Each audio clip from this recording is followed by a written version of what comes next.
Hey, welcome. I'm Allegra of Beyond Your Wildest Dreams, and I have my friend Natascha here with me. Hi. A- And I am on a mission to help you prioritize yourself and your goals by learning to harness the power of planning, which is why this live video cast goes up as the Harness the Power of Planning podcast, wherever you listen. And welcome. Feel free to chat with us. I will see those before or even if you're watching the recording, I will see the messages that you put there. So go ahead and put some messages in there and we will respond as appropriate. And I like to start every video with pulling a card from this deck. And so let's see what surprise we have today. The most rewarding things you do in life are often the ones that look like they cannot be done. The most rewarding things you do in life are often the ones that look like they cannot be done. I don't know. I have some issues with that quote. Oh, by the way, the quote is Arnold Palmer. All right. Spoken Okay. like someone singularly focused on achievement. I mean, I think people said, dude, you cannot mix iced tea and lemonade. You just can't do it. It cannot be done. It cannot be done. It will rip. And then he did it. And he created a beverage sensation. That's just, so refreshing. I like that take on it. I feel like the other take on it though is that it's a very achievement oriented quote. Sure. Which, because in my opinion, the most rewarding things in life are often just the things that we overlook, the little things, Yeah. which I think I talked about last week or the week before. So I like your take on it, but I would also say like, hey, Arnold, maybe stop and smell the roses a little bit. And I get what he's saying. Like if something's like, you think you can't do it and then you do it, it's like, yay, of course that feels very good. But yeah, I agree with you. It really is the little things, right? It sounds so cliche, but it really is the little things that feel so rewarding. I mean, I agree. I get what he's saying. I was at a conference last week and I was talking about the importance of self-care by telling my own burnout stories, which, one of my burnout stories involves me being told by a doctor that I'm never going to move the way I'd moved before. Like I would never be able to ski or play sports or, maybe even walk quickly because I was in this like hunched over position. I'd herniated my L5S1 and no amount of physical therapy was seeming to unherniate, I don't know what the word is for the opposite. Sure. Yeah, unherniate that disc. And yes, absolutely. Incredibly rewarding to overcome that. Incredibly satisfying and character building for me. I still talk about it to this day, and it's been not quite 2 decades, but we're getting close to it. Amazing. So yes, I get that. Sure. But smell the roses, Arnold. Most rewarding. Yeah.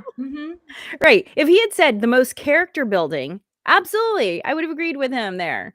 But the most rewarding, I don't know. So for those of you just joining us, I like to read a quote from this little box, and I'm having a little problem with agreeing with it wholeheartedly, which is what's fun about this box, honestly, because sometimes I agree and sometimes, I don't. Yeah. And actually, it's interesting for those of you who might not know, I recently started hosting another podcast. It's called Beyond the Sups, and you can find that everywhere. I started hosting that in December, and I host it for a supplement manufacturer. And at the end of the podcast, I always ask 3 questions.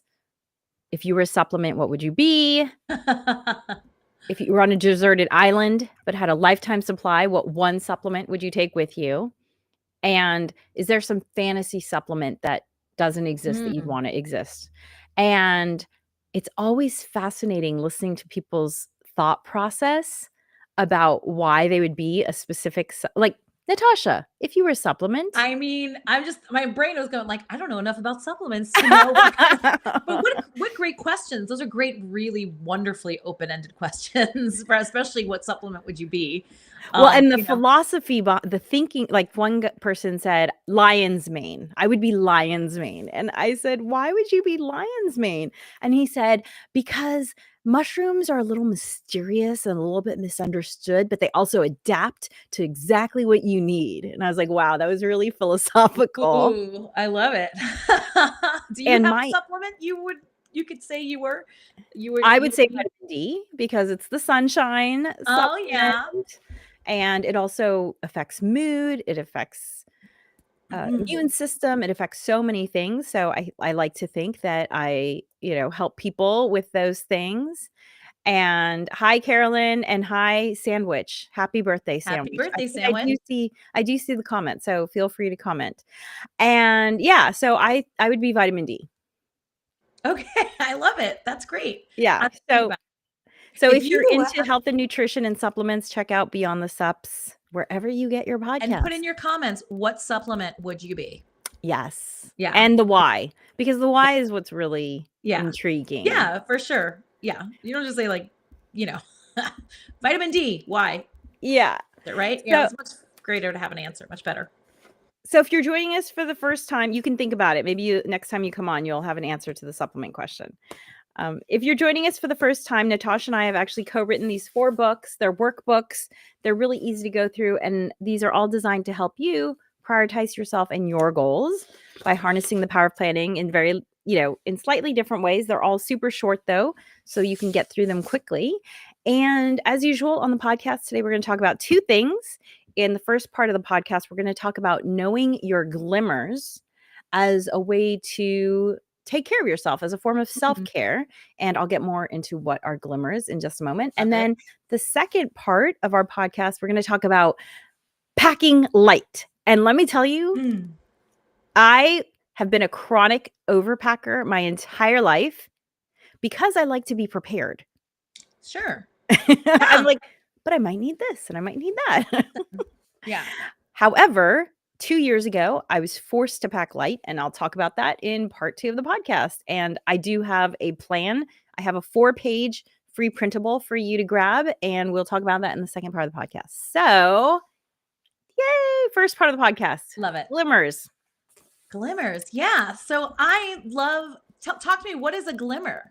I mean, aside from the little glint in one's eye, or a glimmer on I don't fish, but like I imagine the little lures that they put out there. There's a little glimmer to attract. Oh, yes. What's a glimmer?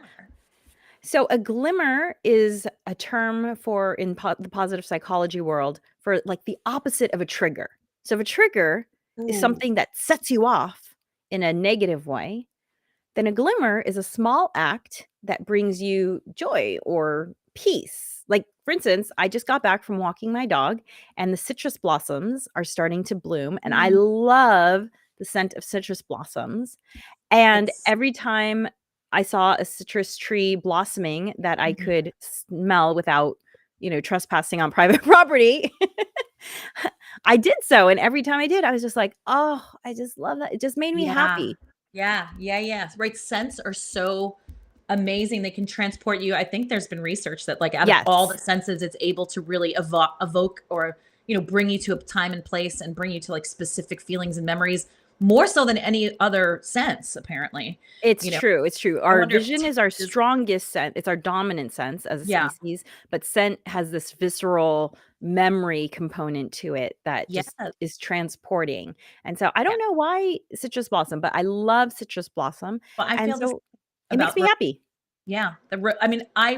There is a reason that, there's that adage of stop and smell the roses. It's not a joke. It's not, yes, it's we talked just a moment ago, look at the little stuff. Yeah. But really, and so it seems kind of cliche, but I really do stop and smell the roses. If I pass a rose bush and it is, like you said, I'm not trespassing, I stick my nose right up in that blossom, because for those few seconds that I'm inhaling, it really does kind of give me this little instant vacation from whatever's going on. And there's research again about the vibration frequency of roses and interesting. Rose oil and so forth, that it really does help.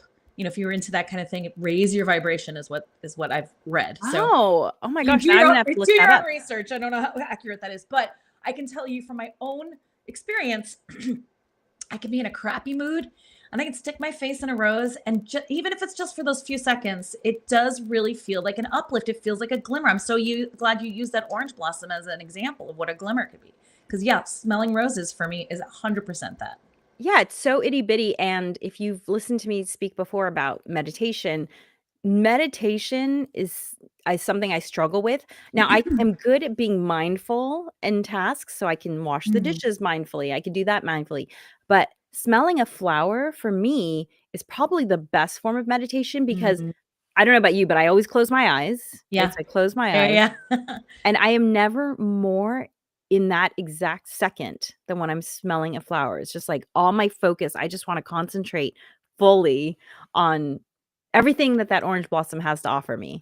And Yeah. so, yeah, 100%. it's That is how I feel about, and that's how I do the same thing with, it does really feel like I said, it's a vacation. It feels like it puts a bubble around me for like a split second where like no matter what I've just been worrying about or, whatever it is that's been going on, even when I walk with my husband, like he's talking, blah, blah, blah, he knows I'm going to stop and stick my face in that rose. He can keep talking if he wants, but I'm going to stick my face in that rose. I'm going to take a deep breath. I'm going to encourage him to do it. He may or may not, and I feel like a little uplift. And yeah. what's great about this whole idea of the glimmer, because as you were talking, I'm like, I heard I have to just kind of see what's out there on the internet about the glimmer, is that it's not just kind of like cutesy wording. Like there really No. is a specific like psychological let's see, it was been coined by a behavioral neuroscientist Mhm. about what it does to your what a glimmer does to your nervous system, how it triggers your autonomic nervous system into activating your vagus nerve to calm you down as Yeah, opposed to so trigger you, like the opposite of triggering, like you said.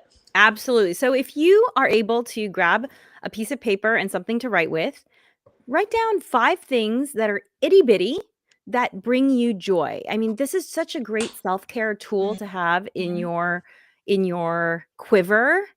I don't wanna use I don't I hate using, like, terms related to, like, bullets and stuff like that, you know? So I'm gonna go to archery because my daughter does archery. So let's put this tool in your quiver of tools, I love it. and let's think about what are 5 things that you can do that are easy and fast that just uplift you. Like, for me, one of mine, and if you saw me, I posted it on Instagram yesterday in anticipation of doing this podcast. Doing 3 cartwheels in a row always lifts my spirits. I don't know if it's the movement itself, there's a lot of research behind the benefits of inverting, right? So I'm inverting, I'm Yeah, yeah. I'm raising my heart rate, but I also think that there's something that it just reminds me of being a kid on the playground. Yes. So I'm sure that there's Yes. something in there where it's just like, I'm 8," Yeah. Yeah, Who yeah. knows? And, I mean, it was that's a little. skipping for me, or if I Yeah, see a swing skipping, and I right. can get on a swing, man, I love swings. I just really love, I just get pumping up Yeah. there and get going on that, but, I don't always have a swing available. Right, right, Um, right, right. But but yeah.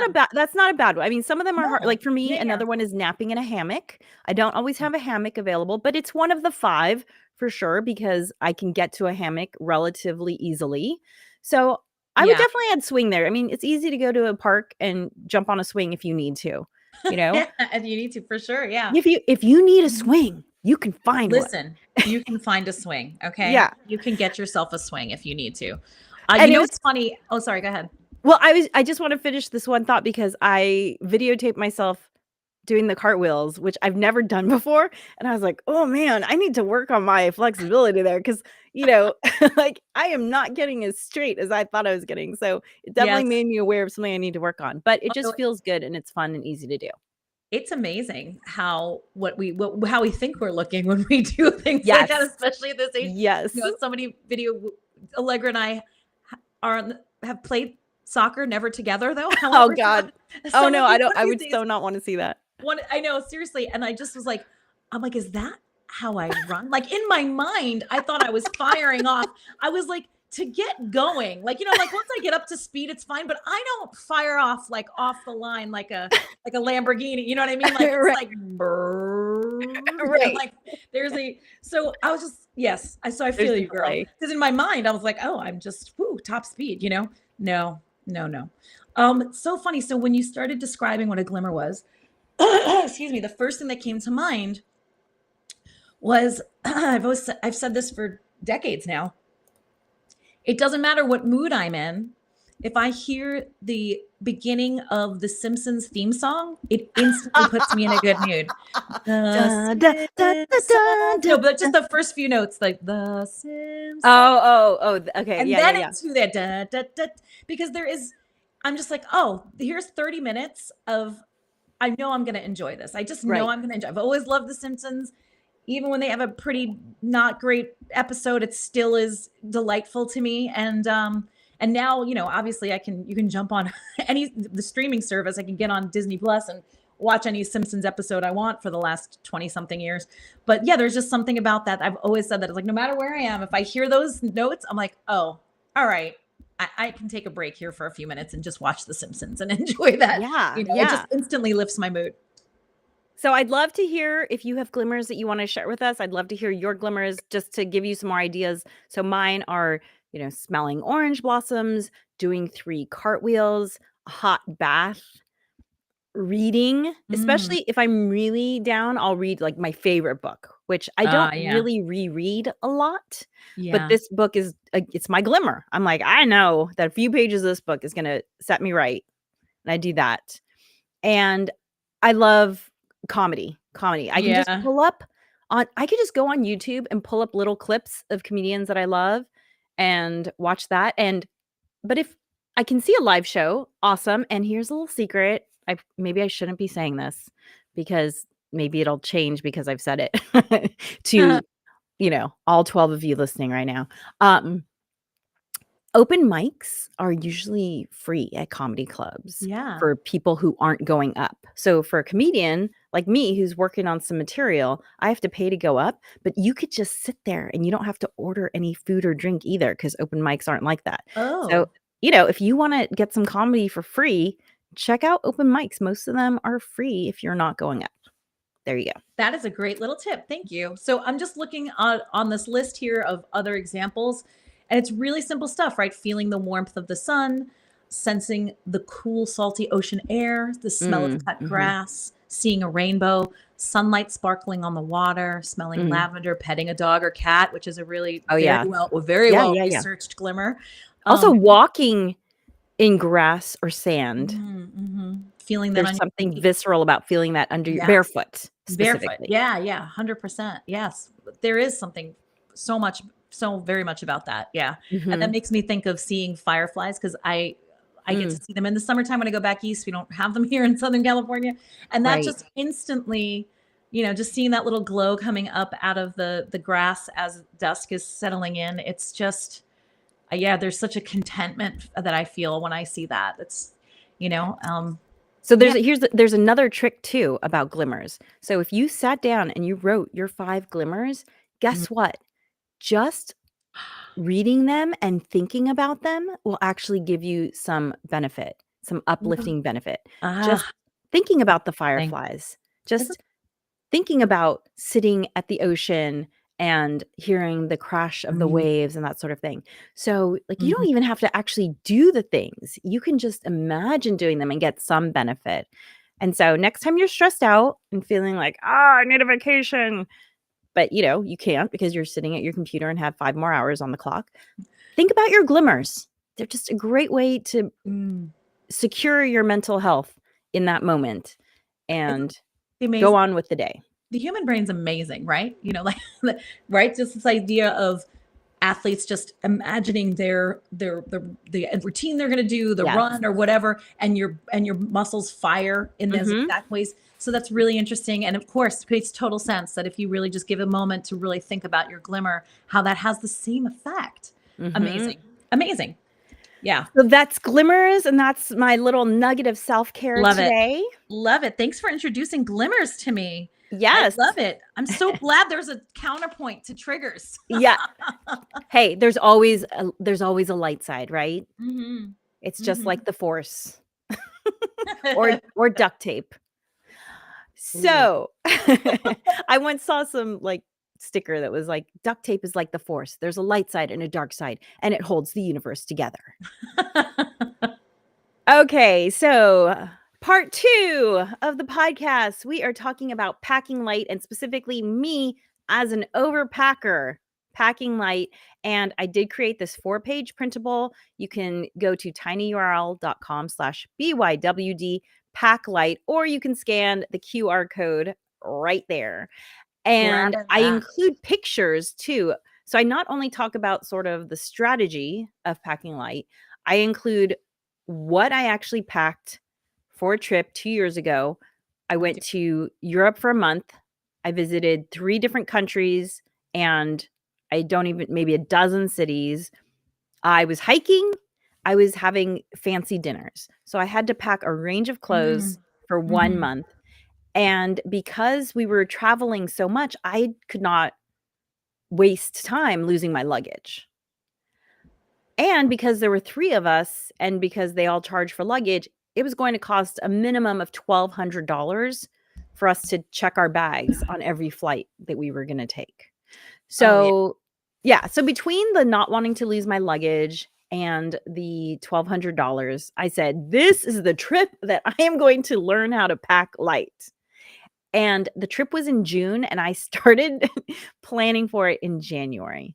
I know this is just how my mind works, people, but hey, that's why I can put together these printables for you, because I do things like this. I am so glad, because I'm leaving for, it's just a week trip, a full week, but also going to be in a very humid climate. I'm going to be attending a wedding, and it's going to be like, now it's like a tropical beachy kind of wedding, but it's, it's quasi, you got to be kind of dressy, right? Yeah, and then yeah. going to be on a boat and in kayaks and riding horseback. So, excuse me, a range of activities, Right. And so I need this, girl, right now. I need to pack light. Plus, also, I'm bringing, my husband's in the wedding party, so he's going to be bringing his suit and that kind of thing. We have to figure out how we're going to pack light to some degree. And we're also going to be bouncing between different hotels, even though we're just on one island. But exactly, I don't want to be dragging an entire huge suitcase with me. And I need to bring my guitar. So like, I want to oh my gosh. Yeah. So I want to make sure that we really just pack what we're going to use, because I have a tendency for a trip like this. I'm going to be like, well, I don't know what I'm going to be in the mood to pack, to wear on any given day. Right. Maybe, I know for sure it's going to be humid and hot. So at least I know that part as far as the weather goes. But yeah, there's a range of activities that we'll be doing. So yeah, yes, I'm scanning that QR code. I'm going to that URL and grabbing your tips. So lay some on us, girl.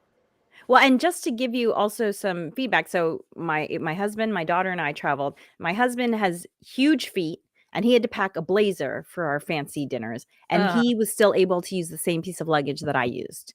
So just to put it in perspective. Yeah. And he actually said that he packed a couple of things that he didn't wear still. Wow. So, by the way, one other idea, I just came back. For those of you who watch the podcast, I was on a girls' trip about 6 weeks ago. And one of my friends, she actually has a habit of packing things that she doesn't necessarily love, so that she actually will donate things wherever, like if she's in a city in the US, she'll just donate things to the Goodwill, like on her second to last day there. Really? Yeah. And then you have room for souvenirs, I guess. And then exactly. And it was so funny. So I was like, oh, well, that's an interesting idea, because I did, not on purpose, but I did on this trip. I took something that ended up tearing. So I was able to go shopping because I had to buy something to replace this thing that had torn. So that was kind of fun. I was like, oh, maybe in the future, I'll purposely take things that are kind of on their last legs, and then I can go shopping while I'm there and, just switch them out. Yeah. And then my daughter packed something, and when we were there, she said, "I feel like I've outgrown this, Mom." It was a jumpsuit, and she felt like she was bent over because it was like constricting her. Yeah. And it was in perfect condition. It was really nice jumpsuit. And so we went and we bought something that she felt more comfortable in. And I gave it to the shopkeeper. I said, "Hey, do you think you could give this to somebody? We don't have space to pack it back." And she was like, "Oh, yeah, we'll find a home for it. No problem." So there are still ways to shop even when you're packing light. But my first tip to you. Yeah, my husband loves to say, because I will overpack. My husband always likes to say, he's like, there are stores where we're going. So if you forget something, now where we're actually going, it's not going to be, you're going kind of remote. But but for most of the time, if I'm flying to see my Mhm. folks or whatever, and I'm like, oh, what if I forget this? And da-da-da. He's like, there are Yes. stores there and you can buy a new toothbrush if you need to. You know what I mean? Yeah. That kind of thing. So I do forget that sometimes. I do want to be prepared. Well, so my first tip will be to get whatever luggage you need, and on the piece that I chose was going to fit in the smallest overhead compartment, in these regional airlines in Europe, 'cause, some of the American airlines are bigger than the airlines in Europe, and then regional can be bigger than an international, the overhead compartments, and so I really Yeah. wanted something that was gonna fit no matter what airlines I flew, and I can Yeah. actually fit this bag even under, at least on domestic flights. I was flying last week, I flew Southwest, and I did carry-on only, and I was able to fit this piece of luggage actually in the seat in front of me. So, I was happily surprised by that. I Right. was like, "Oh, I didn't know that. I could fit that in there." So, I would definitely get something in advance. So, I bought that in January. The trip was in June. I bought it in January so I could Mm, play with it and figure out how to make it work for yeah. me. And the other thing is I did choose a backpack, because what I have found is that the airlines don't care at all about weight. They put a weight limit. They say carry-on luggage can't weigh but no one will weigh anything. Right. Not Not for for carry-on, carry-on. but there is No technically a way. weight Yeah. limit. Mhm. All they care about is the size, the Yes. dimensions, and you Hmm. lose, like, 25% of packing space getting a roller bag. So, that's why I chose a Because of backpack. the, I wanted all the mhm. volume I Yeah. could get. Yeah. Yeah. Because of the wheels and the Yes. handle. Yeah. It winds up taking up It a bunch takes of a lot space. of Sure. space. And then what works for me is the strategy of grabbing everything I want and just kind of throwing it on the bed and seeing what I can get in the bag. Yeah. Yeah. Yeah. And then I Yeah. just kind of put it off to the side and don't look at it for a few days so that I can realize, "Okay, that's everything, but it's not gonna fit." So, you know, and so I just go through this process of taking things out before I can get Mm, everything in. And you'll see that all outlined in this 4-page printable at tinyurl.com/BYWD pack light. But I think one of yeah. my biggest tips that I will say is to get, and if you're in your buy nothing group, which we talk about buy nothing frequently on this, it's Mm. so easy to find these, and that is to grab a muslin swaddling blanket as a packable towel. They are so Ooh. absorbent, they dry so Mm, quickly, and it works as a sarong or a scarf in a pinch. yes. Because I Yes. was like, "Oh, Oh my these goodness. travel towels are actually kinda bulky," I noticed. And I said, "You know what's not bulky and what's super absorbent? A swaddling blanket." And so I just kept an eye out, and by the time my trip came in June, I had grabbed 3 swaddling blankets off the Buy Nothing group. So 1 for my husband and daughter and I, and that I used it so much. That is such a great idea. Like, 'cause I'm thinking now it's been a minute since we've had a swaddling blanket in this house. But yeah, you're absolutely right. They really do. They really can be a great thing to cover you up and also really absorbent for their So size and weight. absorbent. So absorbent, and they dry so fast. And actually, it's funny, I've started using the swaddling blankets around the house as my hair towel, when I get out of the shower, because it just soaks up Mhm. so much water. So, swaddling blankets, there's more to them than meets the That is a eye. great tip. And since I'm going to an island, I'm definitely going to want to, even though we'll have a hotel and whatnot, and they'll have towels. That's just a great thing to have. Yeah, That's like a great whether you idea. it's also great So for sitting on, right? Because it doesn't pick up yeah. sand the way a terry Mhm. cloth towel will pick up sand. Right. And when I Yeah. was on a boat, I got white swaddling blankets, or I got as light colored as I could get, like a light blue, a light gray, and a white one. And it was also great, like, sun Mhm. protection, because we were on boats as Yeah. well on our trip. So I'm a very good packer. I wouldn't say I'm a light packer though, but like I can get a lot of stuff into a small space or whatever. There's often my husband's like, that's not going to fit in the trunk. And I was like, stand back. I'm going to repack yeah. everything. It will fit and I'm going to make it fit. So so this is how I can indulge my overpacking.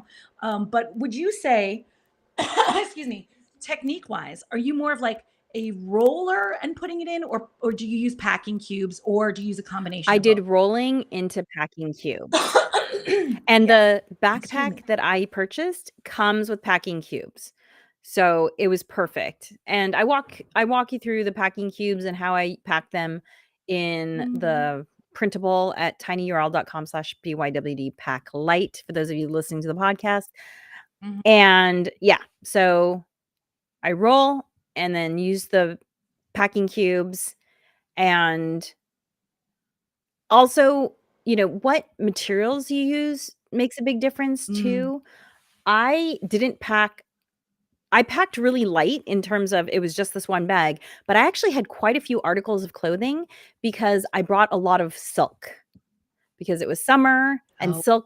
a silk dress can be this big. For those listening to the Yeah. podcast, like you can ball it up into your fist. They are so teeny tiny. Yeah. And so I was actually able to get quite a few articles of clothing. Now, my husband did not pack a single lick of silk, and he totally enough clothes, and he said he had things he didn't wear. So Right. it works. I just had more options. Yeah. Yeah, fantastic. That's really great. And I was gonna say those packing cubes, especially like if you do like a family suitcase, and we do that a bunch where we'll, three of us will pack into one larger suitcase and then one takes a carry-on. That we've done that a bunch. And the packing cubes are just we have different colored ones, for different people. It just saves confusion and like and messiness and all that kind of thing, especially if you have to live out of the suitcase for a couple days, it just makes it so much easier. Highly recommend. And it kind of compresses everything. So yeah, absolutely. You really can get it very small and it just keeps it really well organized. And I even had space to bring back some things. Like I brought back 5 or 6 ceramic birds that were about this size. I actually was able to bring back more souvenirs than I expected. So that was fun. And then there's some other little tips in there, like, for instance, what if you're going somewhere cold weather? Well, there's a sneaky way to get more clothes on board, which is you layer up. And then when you get to your seat on the airplane, you take off all those layers and stuff them into a little backpack that you brought just for that purpose. Yeah. Or I use them like I'll take, if I wear extra sweatshirt, blah, blah, blah, I'll roll that up and use that for under my legs to lift my legs up. And I basically use them as bolsters and pillows lumbar support for my flight.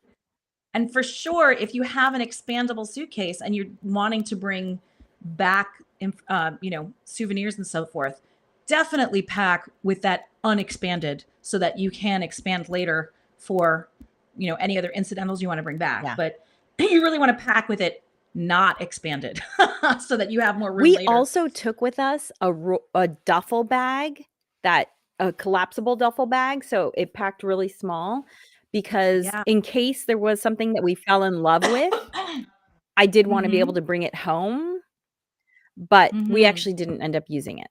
So, that's kind of a just in case sort of thing. I am going to just give one last tip that I've used past, that if you have children and you're bringing a car seat with you or a stroller or anything like that goes in one of those large bags, those red bags that you don't have to pay to check it. I highly recommend, especially if you're going to cold weather or whatever, just go ahead and with clothes. I bundle up some clothes inside of it and just stuff it in there. Now, not to the point where it looks like a bag full of clothes, right? But enough that I basically would take a bundle of clothes or extra diapers or whatever it is that was bulky and pack it into the car seat itself and buckle it in itself. And you can get away with bringing a lot more stuff. And then even when my kids were kind of like past car seat range, and I would just bring booster seats with me and put it in that bag. They don't open it. They don't check. I would just kind of like wrap it inside the bag, inside the thing, and just put it in there, and they would just check it through. So sorry, airlines, but no, I think they totally my little airline hack. I think because I was not as neat as you about it. I did not buckle it in. I just threw clothes. I put them in like a plastic bag and then threw them in there. Yes. Yeah. They didn't seem to care. And those bags are amazing. I still have those bags because I kept them for putting our sleeping bags in and stuff like that.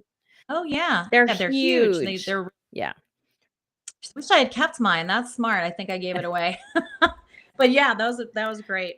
Also, there's videos out there on how to turn your roller bag into a stroller with a car seat on your kids to bring them on board. It's fascinating because they sell these things where you can clip it onto a car seat so you can roll your child to the gate, but there's a way to clip onto your roller bag. They're out there. It's fun. I've used it. The kids love it. They think it's so exciting to sit in the car seat while it's attached to your your suitcase. They love getting pulled around. And these things that converted are like, I don't know, $100, you know, you can skip that.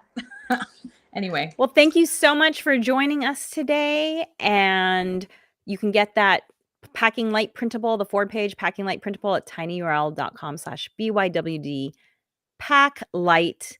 And we'll see you next week. Remember, planning makes everything easier.